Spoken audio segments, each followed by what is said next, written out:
এই পৃথিবীতে সবথেকে সুখী দম্পতি হলো যার বউ বোবা। কিন্তু একটা ছেলে বোবা মেয়েকে বিয়ে করে না। এটা কেমন কথা হলো?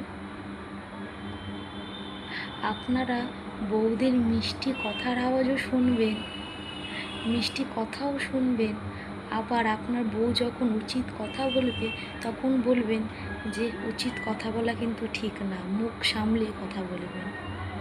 তাহলে আপনারা একটা করে বোবা মেয়েকে বিয়ে করুন, তাহলে দেখবেন আপনাদের পরিবারে সুখও থাকবে, কোনো অশান্তিও হবে না।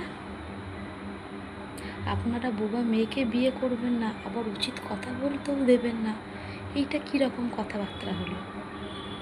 তাই আপনাদের মতো ছেলেদের একটা করে বোবা মেয়ে দরকার, তাহলে আপনাদের পরিবার সুখের হবে। আপনারা যত কথাই বলবেন কিন্তু সে কোনো কথা বলবে না।